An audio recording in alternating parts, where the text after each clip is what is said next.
So now work of the National Constituent Assembly from 89 to 91. यहाँ पे you get a few important events. The first event is the end of feudalism.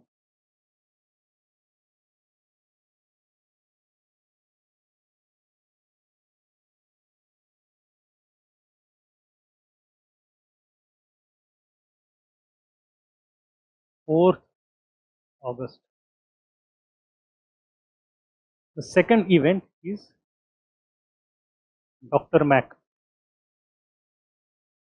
26th of August. What is the third one? बताइए.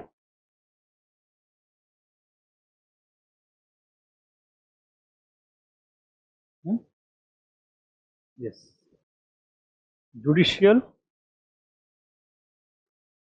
plus admin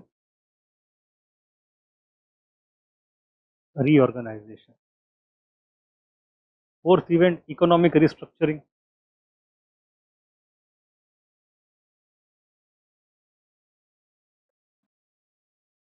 Fifth event is secularization. And we have all of this coming together into constitution.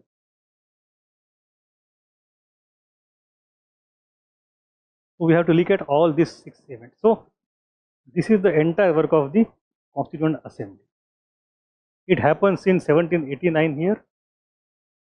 और यहाँ पे कौन सा year है? 1791, right? Not 92, 91. Or 92? 91. So since 1891 ये लगभग 2 साल की कहानी है. So the assembly continued to meet at regular interval for 2 continuous years.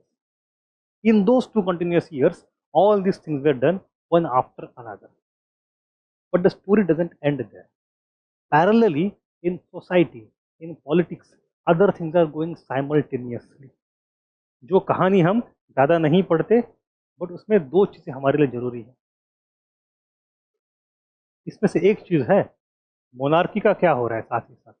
Monarchy is not sitting silent. They try to run away, they try to come back, they try to collaborate with other monarchies outside. The relationship of France with other nations get complicated and the war starts. The first coalition, the European war. So during all these things happening, ultimately it leads to beginning of war, revolutionary war. तो ये कहानी साथ साथ चलती है parallelly. But we are focused more on this. Now, out of these 6 events, possibility of questions कहाँ से बनते हैं? One possibility is a direct question specifically on only 4th of August, night of 4th of August. 2-4 comments हैं, quotes से, they are very famous, सवाल आते हैं वहाँ से. Second possibility is on Doromac or Dr. Mac, Declaration of Rights of Man and Citizen. It's like Bill of Rights or Fundamental Rights. उसके बारे में we have to go and analyze its significance. Then the third possibility is about the Constitution itself. And the fourth possibility is a collective question on its analysis or nature, especially to what extent it was able to change economy, or to what extent it was the expression of middle class ethos. ये वाले question जो आते हैं उसमें you take examples from start to end and you show कि middle class कितना था, radical कितना कम था, उस तक की बात यहाँ पे हो. After this everything is done,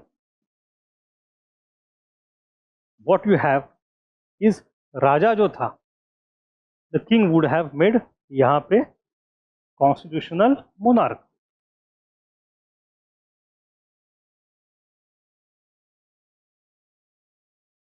ये तो पूरा गेम था. There should be constitution to control the powers of the king, but not to remove the king. राजा चाहिए. The king is important. King is central. And in this constitution, it's not that king is powerless. King continues to be powerful even in the constitution. But राजा को अकल नहीं है. He commits lots more mistake ultimately, and the war gets even more brutal. So people get angry. Ultimately, राजा का sir तन से जुदा. So what happens is this constitution actually creates legislative assembly कि हमने अब सब कुछ हो गया है, let us call elections, let us form parliament, and this parliament will function with the king. But the things go awry, things go wrong, everybody gets angry, and the king is gone. And then once the king is gone, this constitution cannot function. The constitution to function requires king to be there. So you have a new constitution. That is the second phase. But second phase हम बाद में देखेंगे. But ये कहानी है पूरी. ठीक है? We have to look at these 6 events one by one. There is a minor event in between, Women's March. तो उसको भी हम थोड़ा देख लेंगे. But that is historically significant. UPSC point of view say that is not significant. So let us come to the first event, end of the feudalism on the night of 4th of August. अब होता क्या है? 4 अगस्त की रात को session चल रहा है. Everybody suddenly gets very emotional. There is a person whose name is Mirabeau. He comes and says, although I am an aristocrat, I renounce all my privileges. मैंने मेरे सारे privilege छोड़ दिए, सबको मैंने तर्पण कर दिया. ठीक है. Then comes another person. His name is Viscount de Noailles. नाम जरूरी नहीं है. He proposes a resolution. Let us pass as an assembly that all the feudal lords and all the nobility and churches would not have any privilege. सब खत्म कर देंगे आज रात में. तो फॉर एंटायर रात में एक के बाद एक एरिस्टोक्रेट्स आता है, मिडिल क्लास आता है, भाषण के ऊपर भाषण, एकदम बढ़िया से सब माहौल बना हुआ है. In the morning they have passed few articles, few clauses, few resolutions कि भाई फेडरलिज्म इज डिस्ट्रॉयड. कितने महान लोग. And the tradition of last 1000 years is destroyed in one single night. To what extent it is true? To what extent it is effective? To what extent it was really voluntary? तो ये सारे debate आ जाते हैं. So let us look at the event first and then the analysis afterwards. So on the night of the 4th of August in 1789, a set of 19 articles were passed by the National Constituent Assembly which abolished feudalism in France and ended the tax exemptions as well as privileges of the upper classes. Thus the institutions and practices of old regime were wiped out. So what are these things which were wiped out? Firstly, the principle of equality was declared as the basis of the state and society. So fiscal equality है, मतलब fiscal immunity of the two classes is gone. You will also have to pay taxes. जो कोशिश राजा खुद कर रहा था, since Turgot and Necker and Colin Briand, अब जाके हो गई finally. Everybody will have to pay tax. Equality of rights, freedom from arbitrary arrest, and freedom from expression. ये सब कहाँ से आते हैं? Why these things are required? Because middle class, and because the middle class is now guided by the grievances of people as per cahiers लेके आए. Cahiers give an idea जनता क्या चाहती है. Subject of the king were transformed into citizens of France. Subject of the king was transformed into citizens of France. That is the fundamental idea.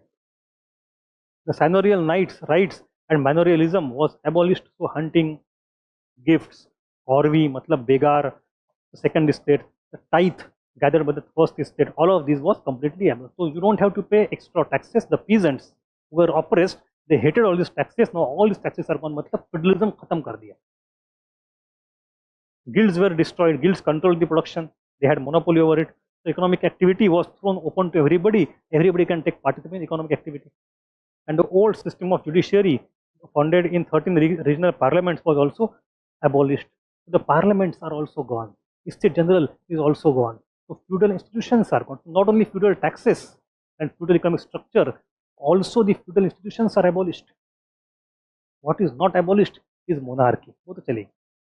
It is constitutional monarchy. Replacing the ancient regime with modern system. You have Declaration of Rights of Men and Citizens. Now on the 26th of August in the same month, same August, you have Dr. Mac. Dr. Mac. याद रखने के लिए आसान है. Doctor Mac. इतना पूरा नाम कौन बोलेगा बार बार.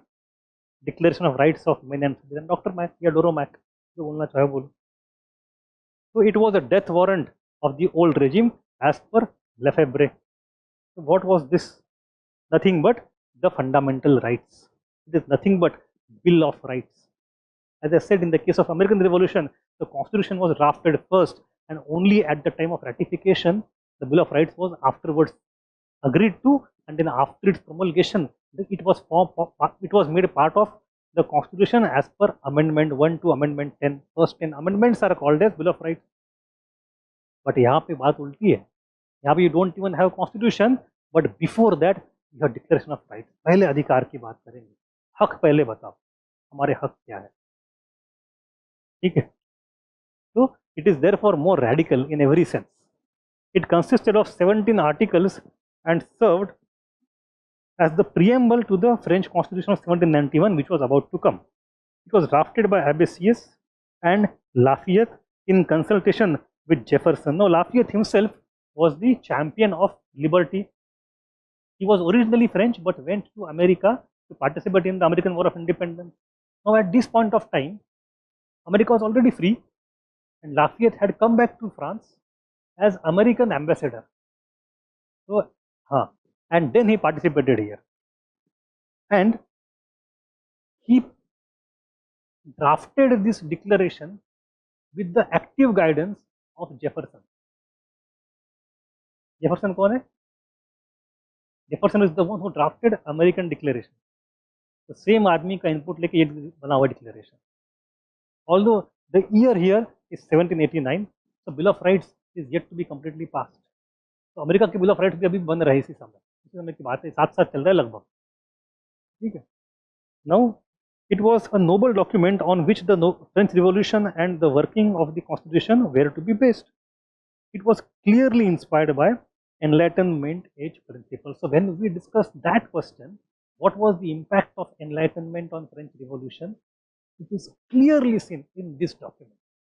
Lots of ideas of Enlightenment are visible. Let us look at what are the rights they are talking about, and you identify which are the Enlightenment ideas there. A number of rights were enshrined in this declaration.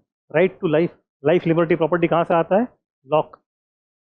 Then every person is born with certain natural rights. It is the duty of the state to protect these rights of citizens. Again, this is John Locke speaking. Then you go to liberty. Every citizen is free to practice and propagate any religion within the limits prescribed by the law. It is who? Voltaire.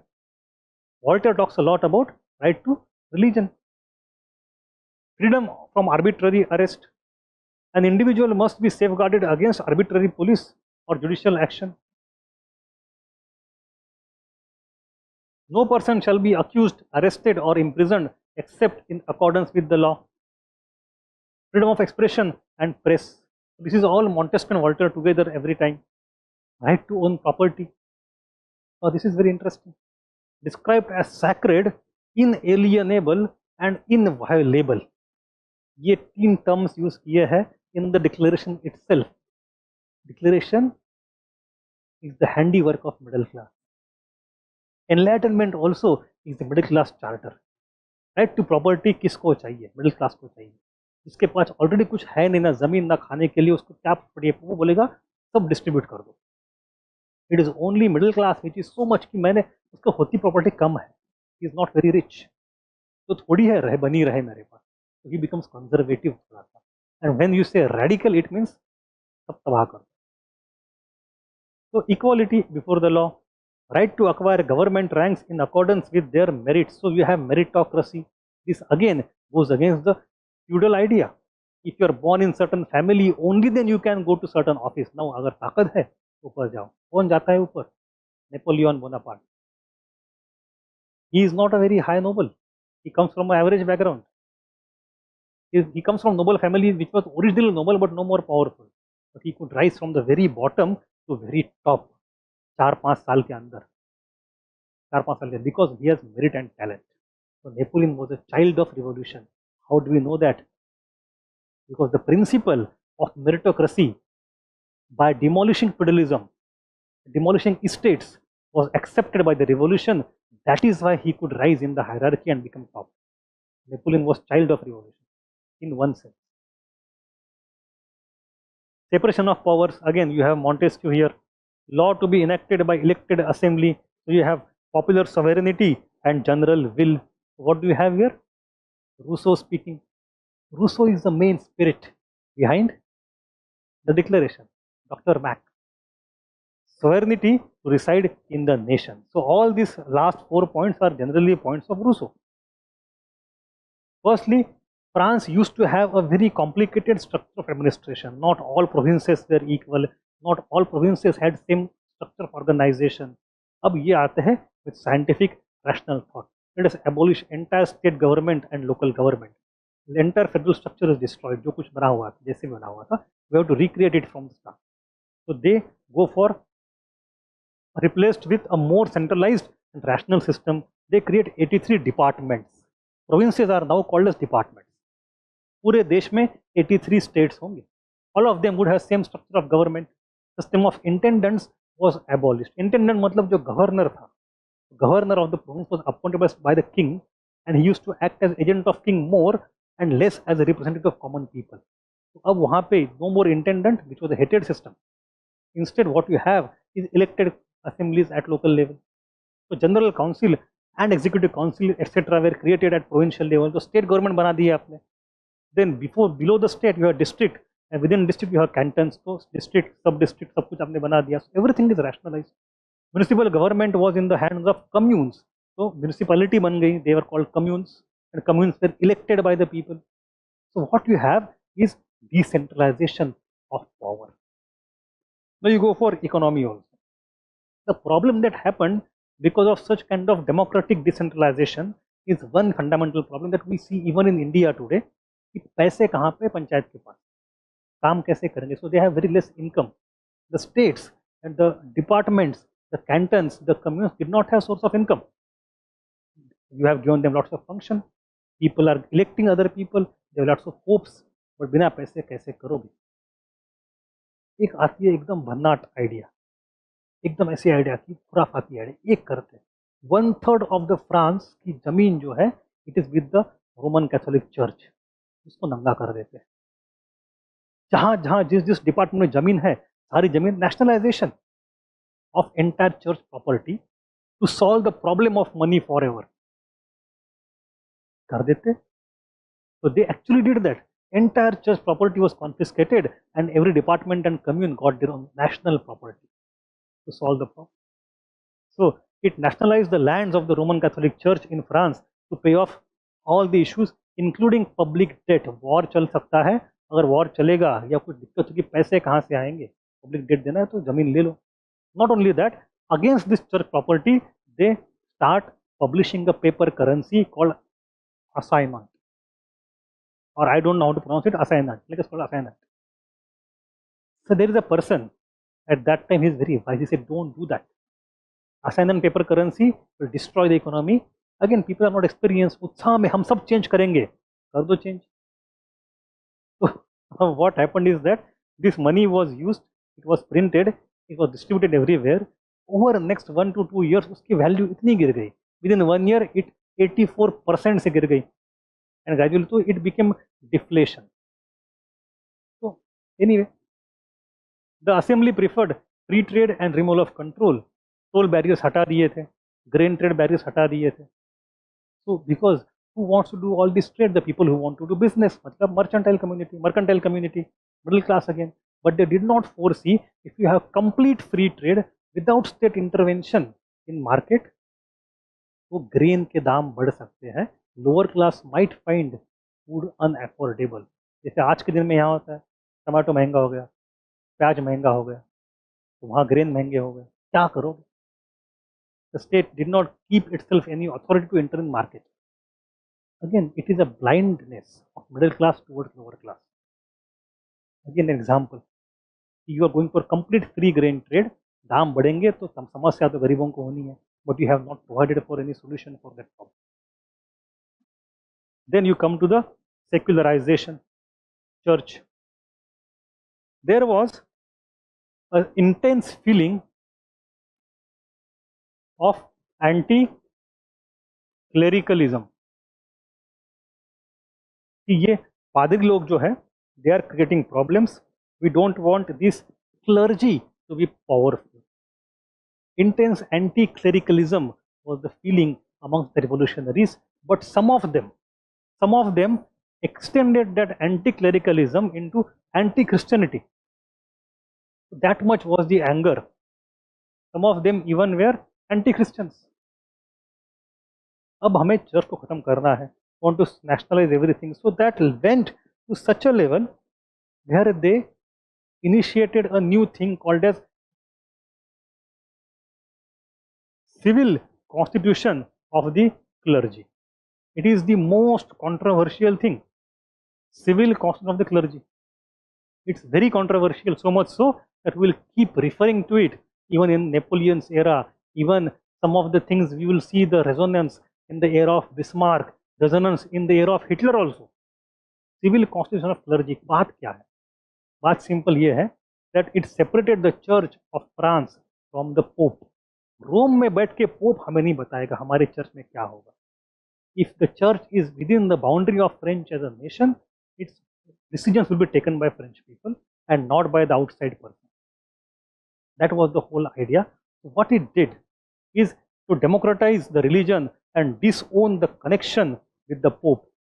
So it would no longer have 135 bishops, but only 83 bishops. Why 83? Because there were 83 departments, and for every department you have a corresponding bishop. The second thing it did was election of bishops and parish priests by the people rather than their appointment by the Pope. लोग अपने अपने इलाके के church का bishop चुनेंगे. Thirdly, state would have control over the appointment and dismissal of clergy. State will decide कौन बनेगा कहाँ पे. Fourthly, anointment of the provincial bishop by the bishops in the capital, and the provincial bishop will anoint other people. मतलब टीका लगाने की जो बात होती कि आपसे आप काम कर सकते हो, ये भी अंदर ही होगा, बाहर से रोम से नहीं होगा. The salary of all these people would come from government, because government now controls all the church land. तो चर्च का पैसा गवर्नमेंट के पास ऑलरेडी आ चुका है. Government thinks it is a wise decision because the 1/3 of land gives government so much money that to pay the salaries of church is only 1/10 or 1/15 of. तो फायदा हो रहा है गवर्नमेंट.